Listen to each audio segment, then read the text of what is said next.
오늘은 10월 11일 주일 저녁입니다. 하나님이 우리에게 주신 거룩한 은혜와 축복이 함께하는 이만 되기를 바랍니다. 헤라만 어닝하우스에 그래 보면 망각의 복사는 사람마다 조금씩 차이는 있지만 정보를 얻은 다음 10분이 지나면 망각되기 시작하고 1시간이 지나면 50%가 사라지고 하루 뒤에는 70%를 잊어버린다고 했습니다. 우리가 아무리 은혜로운 주의 말씀을 듣고 감동되는 하나님의 찬양을 우리가 부른다 해도 하루만 지나면 다 거의 잊어버리고 성경도 본문도 생각나지 않습니다. 저도 매번 주의 말씀을 증거하고 전하고 있지만 어제 전한 말씀도 저도 기억 안 나요. 컴퓨터에 기록해 두지 않으면 뭘 전했는지 저도 기억이 안 납니다. 전하는 사람도 기억이 안 나는데 듣는 여러분은 더 말씀할 것도 없죠. 그래서 하나님의 말씀을 읽는 것은 믿음이 없어서 잊어버리는 게 아니에요. 사람의 기억의 한계고 망각의 곡선이 그래요. 그래서 우리가 예배를 또 드리고 또 모여 찬양하고 또 주님의 은혜를 사모하고 기도하고 주님 앞에 나가면서 우리의 마음과 생각과 뜻이 주님께 온전히 나아갈 수 있도록 하나님 앞에 오늘 이 밤에도 나오신 줄로 믿습니다. 캘리포니아 버클리 대학의 컬트너 교수와 하커 교수가 연구한 게 있어요. 그거는 학생들 중에 잘 웃는 학생들, 그 학생들을 조사해 보니까 잘 웃는 학생들이 27살, 43살, 52살 때마다 그때마다 결혼하는 가정을 살펴봤더니 환하게 웃는 학생들이 결혼 생활을 행복하게 잘 하더라는 겁니다. 오늘 우리가 별로 웃을 날이 없지만은 하나님 앞에 은혜와 기쁨의 마음을 가지고 여러분 주님 안에 주신 이 믿음의 귀한 시간 통하여서 우리 마음을 즐겁게 여기고 마음의 어둠을 물리치고 주님의 은혜 가운데 우리 옆에 계신 분과 함께 한번 활짝 마스크는 벗을 수 없고 눈을 쓰므로 한번 웃어보도록 하겠습니다. 함께 웃어보시도록 하겠습니다. 할렐루야.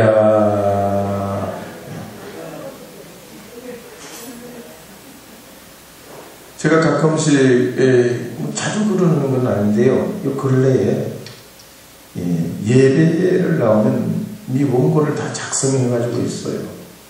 근데 원고를 작성해가지고 나오면 주일 일부 예배 때 간혹 그런 경우가 있어요.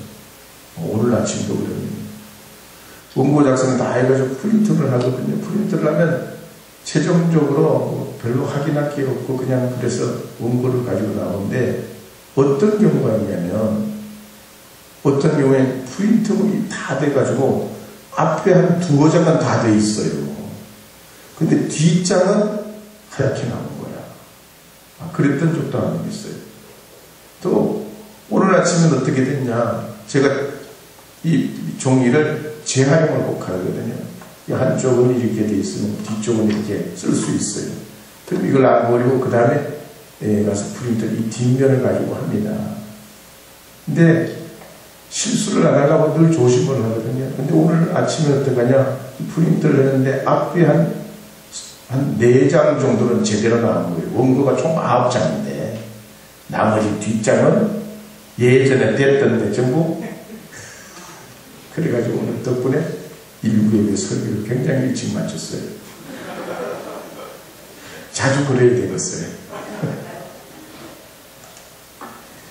자, 우리가 지난 시간에는 이방인들을 위해 예루살렘에서 안디옥 교회에 사도들을 파송하고 교리적 문제가 생길 때 총회를 열어가지고 성경적 해결 방법을 찾을 때 하나님의 질서의 방법에 따라서 그 모든 것을 정리하고 이제 전도 여행을 통해 곳곳에 제자들을 삼고 또 현장에 맞게 준비한 내용들을 우리가 살펴봤습니다. 그리고 2차 전도 여행이 시작돼가지고 바울과 바나바가 이제 전도 여행을 앞두고 누구와 함께 동행할 건가 할 때 마가 요한의 문제로 서로 갈라졌지만 그들의 중심이 하나님께 동일한 마음으로 주님께 있었기 때문에 바나바든 바울이든 그들을 통해 하나님 사용하시고 역사해 주셨는데, 바울의 일행도 이제 북쪽 경로를 통해서 도보로 걸어서 저 수리아의 안디옥에서부터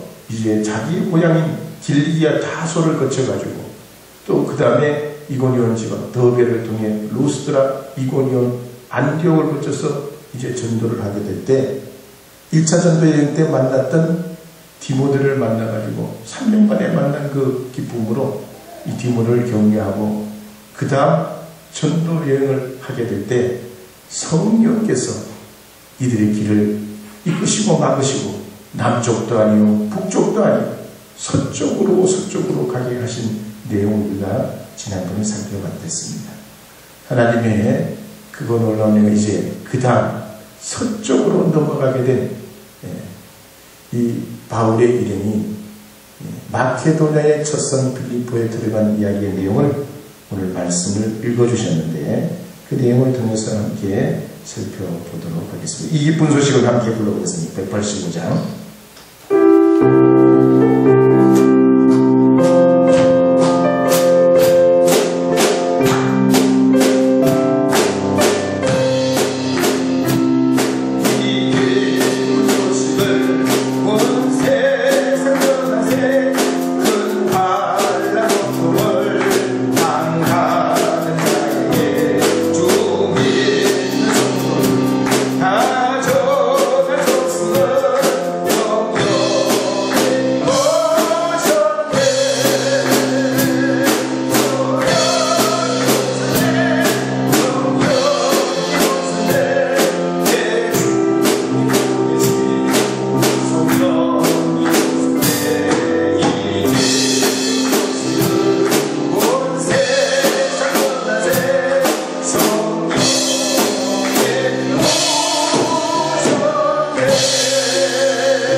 말씀 16장 11절 12절 말씀 함께 읽어보도록 하겠습니다. 함께 읽겠습니다.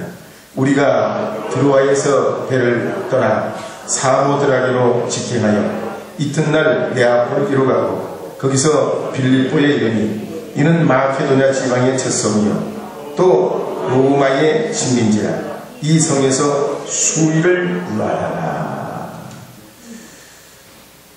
지난 시간에 본 지도를 혹시 볼 수 있나요? 볼 수 있으면 지난 시간에 포인트로 또 찍으니까 안 돼요. 가만히 생각해보니까 왜 그러냐. 얘가 스크린이 무함막이에요. 이 스크린 이름이 무함막이에요. 무함막. 이 무함막은 반사력이 굉장히 높아요. 그래가지고 이 쏘면은 웬만한 건 다 퍼져요. 이게 반사가 안 돼요. 일반 벽엔 반사력이 약하기 때문에 딱 보이는데, 쟤는 이 스크린이 사실 비싼 거예요. 저렇게 벽에다 고정시켜주는 것 치고는 예전에는 저 정도 되면 한 500만원씩 했어요. 요즘에는 이제 지금 이게 세대가 바뀌어가지고 저는 스크린 줘도 안 가져가. 세대가 바뀌어. 저거 처음 할 때는 지금 무지 비쌌어요. 하여튼 그래가지고 포인트가 안 보여요. 양해해 주시고 한번 보도록 하겠습니다. 바울의 이름이 처음에는 그 아시아 쪽에서 저 지역에서 복음을 전하다 북쪽에 비두니아 쪽으로 가려고 할 때 성령께서 또 막으셔서 그 다음에 무시아 쪽에 드로아를 건너서 드로아의 항구에서 배를 타고 네아폴리 지역을 들어가고, 네아폴리 가기 전에 보면 사모드라게라고 하는 게 있어요. 그 네아폴리는 항구고 네아폴리 들어가기 전에 글자는 저쪽으로 치우쳐가 조금 다른 곳에 있는 것 같은데, 사모드라게라는 곳은 섬이에요. 우리나라 거제도의 한 반 정도 사이즈예요.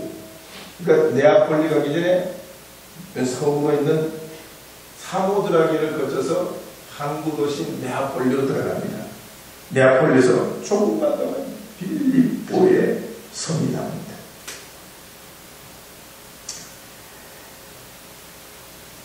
이런 이 전도 과정을 보면요, 항상 우리의 살아가는 삶은 열린 문과 닫힌 문이 있다는 겁니다. 기도를 안 해서도 아니고 믿음이 없어서도 아니고 무슨 실수를 해서도 아니고, 열정이 없어서도 아니고, 내 안에 소원이 없어서 그런 게 아니에요. 하나님이 열어주시지 않는 때가 있어요. 하나님의 뜻이 아닌 경우가 있어요. 그럴 때는 우리가 절망할 필요가 없습니다. 언젠가는 하나님이 열어주실 수도 있고 영영 열어주시지 않을 때도 있어요. 그렇기 때문에 어려운 일을 만난다. 내 길이 열리지 않는다. 안 된다. 그 길로 가려고 하는데 도저히 안 된다. 하나님의 뜻이 아닌 줄 믿어야 돼요. 시험에 떨어졌다. 건강에 어려움이 있다. 물질이 바닥이 났다. 꼭 내가 열심히 살지 않아가지고 그렇게 된 것만은 아니에요. 열심히 하고 애를 써서 내 모든 것을 다 바치고 열정을 쏟아부어도 안 되는 건 안 되는 거예요. 그래서 이제 오늘 11절에서 11절 말씀을 읽었는데, 저도 이 바울의 일정을 통해서 한번 실제로 바울의 일정을 따라가지고 두로아에서 저 네아폴리로 빌립보의 초성을 들어가 봤습니다. 실제로 순례를 가보면 저는 개인적으로 두로아에서 네아폴리로 들어갈 때, 그 빌립보로 들어갈 때 굉장히 마음에 감동이 오더라고요. 주님 바라보고 걸었던 바울을 생각하니 정말 마음이 뜨거워지고 눈물이 나서, 참 하나님 앞에 어찌할 바를 몰랐어요. 이 바울의 일행이 그렇게 해서 여튼 빌립보에 도착했는데, 성령의 음성을 따라 들어갔으니 이 빌립보의 전도와 선교사역이 그냥 잔치집 분위기가 나야 되는 거 아니에요. 쫙쫙쫙 붕괴하는 분위기같이 그냥 이 빌립보가 바울을 오기를 기다렸다는 듯이 그냥 놀라운 역사와 은혜와 축복이 있어야 되는데, 바울의 일행이 빌립보에 들어가니까 완전히 딴판이요. 초상집이 찬바람이 불고 복음을 전할 실마리가 단 하나도 보이지 않습니다. 그때 그들은 한 곳에 모여서 며칠 머물고 기도하고 있을 수밖에 없었어요. 이걸 보면요, 성령의 음성을 따라가는 성도들의 삶을 우리가 짐작해 볼 수 있어요. 신앙의 길이라는 것은 항상 대로처럼 열려있는 게 아닙니다. 모든 것이 예비되어 있고 하늘의 만나와 메추라기가 내리고 땅에 샘이 솟아나는 우리가 환상의 길이 아니라는 얘기예요. 아브라함이 갈대아 우르에서 나와가지고 가나안 땅에 살 때도 일사천리로 다 준비된 게 아니었지 않습니까? 처음부터 중년을 만나고 비가 오지 않아가지고 가축을 먹일 물이 없었습니다. 풀을 찾아 남쪽으로 내려가다 보니까 가나안 땅을 벗어나게 생겼어요. 100세에 얻은 이삭도 어떻습니까? 25년이라는 세월이 걸렸고 그 자녀가 장성해가지고 또 아들을 낳고 그 이삭이 40년 만에 결혼합니다. 40년 만에 결혼한 이 아들이 둘밖에 못 나요. 야곱과 에서를 낳잖아요. 그것도 말이죠. 온갖 숱한 일을 많이 겪습니다. 오늘 본문 말씀에도 보면 몇 날 며칠 엎드려가지고 성령의 음성을 통해서 따라봤던 이 바울이 정말 답답하고 어찌할 바를 몰라요. 그래서 안식일이 다가오는데 안식일은 어떻게든지 기도할 곳, 말씀을 전할 곳 이것을 찾아봐야 되는데 도저히 안식일 어디 가서 뭘 복음을 전할 그런 회당이 없는 거예요. 그래서 사도행전 16장 13절 14절에 보면 이렇게 기록하고 있습니다. 한번 13절 14절 읽어보겠습니다. 13절 14절입니다. 안식일에 우리가 기도할 곳이 있을까요? 문밖 강가에 나가 거기 앉아서 모인 여자들에게 말하는데 두아디라시에 있는 자세욕감 장사로서 하나님을 섬기는 루디아라 하는 한 여자가 말을 듣고 있을 때 주께서 그 마음을 열어 바울의 말을 따르게 하신지라. 저도 군대에 있을 때 교회에 기책할 때를 생각해보면 자금이 한 푼도 없어서 3박 4일 동안 서울시내 큰 교회를 찍어가지고 순회하면서 후원금을 받아버렸습니다. 그때는 왜 그렇게 부끄러워 그 일이? 무슨 죄가 있나, 잘못을 했나? 아니, 후원금을 거두는지 무슨 나쁜 일이냐? 근데 그때는 나이가 어려서 그런지 숙기가 그렇게 없었어요. 결국은 한 푼도 펀딩을 못했어. 빈손으로 되돌아갔어요. 빈손으로 되돌아가니까 휴가를 써준 인사계장이 얼마나 닥달을 하는지 몰라. 바보 멍청이같이 한 푼도 어떻게 후원을 못 받아왔냐. 3박 4일 가서 어디 놀다 왔냐. 아이고 얼마나 욕을 얻어먹고 그런지 몰라. 그때 얼마나 실망이 되고 또 그 문제를 어떻게 받아들여야 할지. 아니, 나가기 전에 기도 안 했겠습니까? 금식하고 기도가 하나님께서 이루어주실 하나님의 예배당을 하나님 만들려고 하는데 하나님 역사해달라고 얼마나 기도했겠어요. 새벽마다 군인인데도 새벽 기도 나가서 새벽 기도하고 금식 기도하고 그랬다니까요. 안 보니까 모르시지. 안 봤습니다. 하여튼 그랬어요.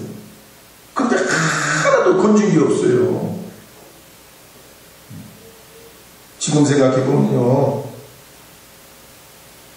하나님이 하나도 못 건지게 한 게 아니에요. 제가 나가서 돈을 한 푼도 못 건져오고 후원을 못 받아가지고 왔다 그러니까 그게 소문이 난 거예요. 부대 안에 소문이 자자하게 나서. 그러니까 말이죠, 이 사람 저 사람 자의반 타의반으로 말이죠, 군인들이 말이죠, 병사들 하사관들이 와가지고 자기는 교회도 안 다녀. 그런데도 말이죠, 꼴이 되게 하려니까 이 사람 저 사람에서 다 일하고 후원하고 그냥 그렇게 해가지고 장교 가족들 이렇게 해가지고 말이죠, 조금씩 해서 결국은 교회 개척이 됐어요. 할렐루야요. 바울의 사역도 보면 그리고 성령의 이끄심을 따라 빌립보로 들어갈 때는 나름 말이죠, 기대감이 있었습니다. 그런데 들어가서 보니까 생각했던 거하고는 딴판이에요. 그렇지만 우리가 이 내용을 보면요, 하나님의 그 역사와 그 은혜는 참으로 놀라운 걸 볼 수 있어요. 항상 한번 따라하겠습니다. 순종하기 전보다 순종하면 더 큰 하나님의 역사가 있다. 할렐루야. 아브라함이 이삭을 모리아산에서 바치기로 순종하기 전에는 그때도 물론 하나님의 은혜가 컸지만 모리아 땅으로 막상 들어가서 하나님 앞에 결단하고 자기 아들을 하나님 앞에 바치게 될 때 다 그런 엄청난 역사가 아브라함에게 임합니다. 오늘 우리가 살아봐도 그렇지요. 계절이 짙은 5월, 6월도 좋지만 이제 열매가 있는 수확하는 계절, 이 가을의 단풍도 무지 아름답고 하나님의 축복이에요. 운동선수가 운동을 하고 땀 흘리고 피 흘리고 여러 가지로 노력하고 애쓸 때 그것도 멋있고 좋은 일이지만 그 과정도 그것 때문에 금메달, 은메달, 동메달 따고 그 결과를 얻어내면 더 영광스럽게 되는 거예요. 이와 같이 여러분들도 예수 이름으로 구원받아서 예배에 나오고 찬송을 함께 부르고 하나님 앞에 나오게 되면 이것도 아름답고 행복한 일이지만 우리가 이 가운데 믿음으로 결단하고 하나님의 이끄신 가운데 살기로 결단해서 하나님 앞에 믿음으로 나아가는 아브라함의 복과 바울의 복에게 주신 순종 이전보다 순종한 이후의 복을 여러분에게도 주실 줄 믿으시기 바랍니다. 그렇다면 오늘날 많은 사람들이 왜 하나님 앞에 믿음의 삶, 순종의 삶이 쉽지 않을까요? 오늘 성경의 말씀 10절 말씀에 보면 우리 읽지는 않았지만 10절 말씀에 보면 이런 대목이 있습니다. 16장 10절 말씀 함께 읽어보겠습니다. 바울이 그 환상을 보았을 때 우리가 곧 마게도냐로 떠나기를 힘쓰니 이는 하나님 저 사람들에게 복음을 전하라고 우리를 부르신 줄로 인정함이로라. 그러니까 바울의 일행이 빌립보에 들어갈 때 어려움이 없는 게 아니에요. 믿음의 길, 신앙의 길이 가시밭길이 아닌 게 아니에요. 그러나 그 전에 성령께서 이들을 만나시고 성령의 감화로 이들에게 확실한 은혜를 내려주셨던 이유 중에 하나는 분명한 확증을 가지고 나아가게 하신 것입니다. 빌립보 성에서 비록 순조롭게 이루어지지 않지만 그들이 힘쓰고 또 힘쓰고 또 힘쓸 때에 그 성과가 나타나지 않고 실망스러운 일들이 계속해서 이루어져도 그 실망스러움 속에서 자기 자신이 무너지지 않고 믿음으로 곧장 나갈 수 있는 강력한 근거를 성령이 이미 사전에 허락하셨다는 겁니다. 그래서 어려운 일이 올 때마다 하나님의 성령이 마케도냐에서 우리를 부르셨고 성령께서 우리를 이곳에 보내셨고 성령이 여기를 우리를 분명히 보내셨기에 우리가 여기에 있노라 하는 것이 그들의 마음속에서 울리도록 허락하셨던 것입니다.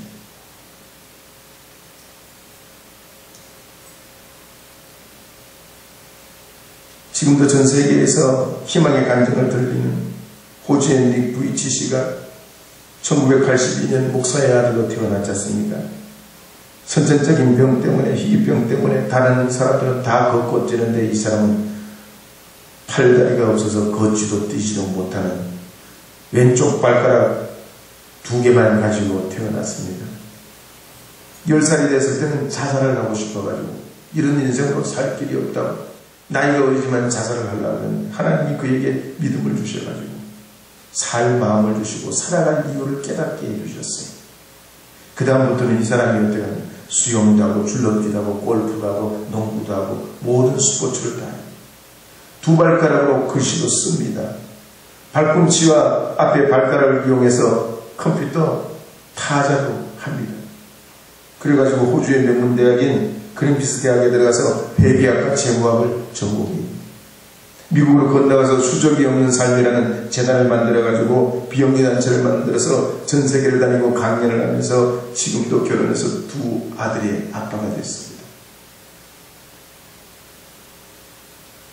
돈 버는 사람이 왜 내가 돈 벌어야 되는지 분명히 알면 부자가 될 수 있어요. 공부하는 사람이 내가 왜 공부를 해야 되는지 분명한 확신이 있으면 공부에 지치지 않습니다. 오늘 우리의 살아가는 삶이 마찬가지입니다. 오늘 이 본문에 보면 바울은 마게도냐 가기 전에 분명한 영적 확신을 가지고 성경 안에서 출발을 합니다. 그럴 때 그곳에서 여러 가지 일들 가운데 첫 번째로 만나게 된 것을 오늘 성경은 소개해주고 있습니다. 그건 뭐냐? 자주장사 루디아를 만나게 된 거예요. 당시 마케도냐 성인 이 빌립보는 로마에서 새로 개발한 신도시였습니다. 그러니 거기에 시민들은 대부분 로마 사람들이었어요. 당연히 로마 사람들이 대부분이 회당이 없었습니다. 바울의 일행의 선교 방식 중에 하나예요. 예수님 시대도 그랬지만 선교 방식 중에 주요한 방식 중에 하나가 뭐냐면 회당에 들어가 전도하는 거예요. 거기에는 유대인 남자들 10명 이상이 모여서 회집을 하고 또 성경을 읽고 은혜를 받는 곳이에요. 그런데 이 신도시 빌립보 지역은 유대인들이죠. 회당이 없어요. 회당이 없으니 그동안 해왔던 선교 방식을 가지고 회당에 들어가 복음을 전해야 되는데 회당이 없는 거예요. 난감하니 짝이 없어요. 어떻게 해야 될지 답답해요. 방법이 생각나지가 않아요. 분명히 성령을 통해서 이끄심을 얻고 이곳에 왔는데 길이 보이지 않는, 어떻게 누굴 만나서 어떻게 성경을 전혀 모르는 사람들에게 어떻게 복음을 전해야 되는지 이 바울의 일행이 당황하고 있을 때 그래도 성령의 도우심을 입고 여기까지 인도했으니 안식일은 다가오니 우리가 여기서 잊지 말아야 된다는 그런 절박함을 가지고 문 밖에 나가봤습니다. 문 밖에 나가봤더니 강가에 여자들이 모여 있었습니다. 바울은 그들을 보자 마음을 주저주저했어요. 네, 여자들이 모여있는 곳에서 한 번도 복음을 전해본 적이 없기 때문이에요. 지금으로서는 상상이 가지 않는 일이지만 남성 중심 사회, 가부장 중심 이 성경시대에 특히 이 유대인사 남녀 유별이 분명했던 이 시대에 가서 복음을 여자들이 모여있는 곳에서 전했다는 얘기는 처음으로 여기밖에 안 나와요. 그러니 바울이 이 부담스러운 마음을 가지고 어렵게 복음을 전하는데 그곳에 그 여인들 중에 이 바울이 전한 복음을 듣고 있던 사람들 중에 한 사람 루디아라는 여성이 이 바울이 전한 복음에 감동을 받고 하나님의 복음의 협력자가 되고 이들이 그 지역에서 복음을 다 전할 때까지 그들을 후원하고 도와주고 동역했던 사람이 되게 됩니다. 이 말씀을 보면 진정한 복음은 교회 안에서만 체험되는 게 아니라는 거예요. 복음은 가지고 나가야 돼요. 복음이 복음되는 것은 내 마음에 가둬두면 이건 복음이 더 이상 복음이 아니에요.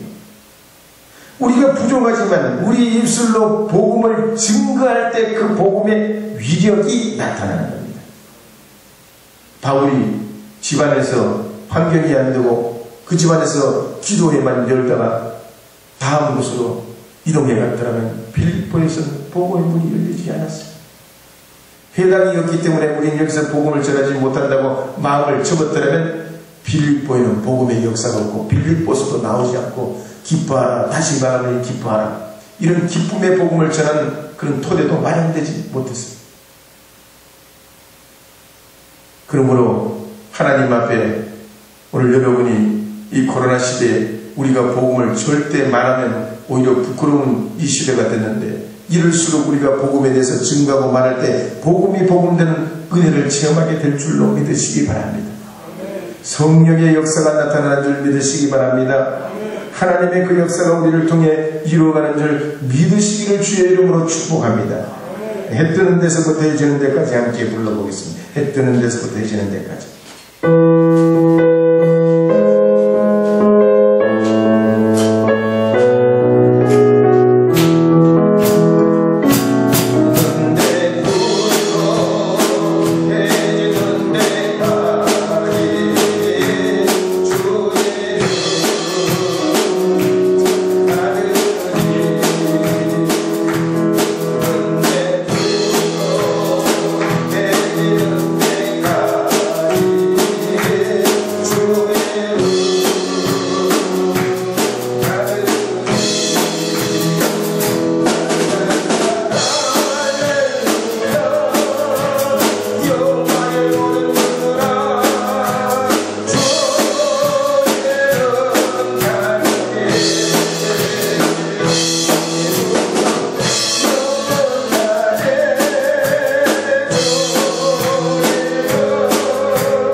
순종하기보다 전보다 순종한 후에 하나님의 더 큰 은혜가 있다고 했습니다. 바울이 한 번도 만나보지 못한 루디아라는 여성, 그 여성들이 모이는 곳에서 하나님의 역사가 나타나고 빌립보 전도가 이루어지게 되고 나중에는 감옥도 변하고 그들이 복음의 역사가 나타나서 하나님의 은혜가 이 빌립보 성에 놀랍게 이루어지고 교회가 세워집니다. 이제 오늘 이 밤에 우리를 도우시고 역사하신 하나님을 우리가 바라보면서 하나님, 주님이 저희 자신을 기쁘게 쓰실 줄로 믿습니다. 믿음의 용기를 주시옵소서.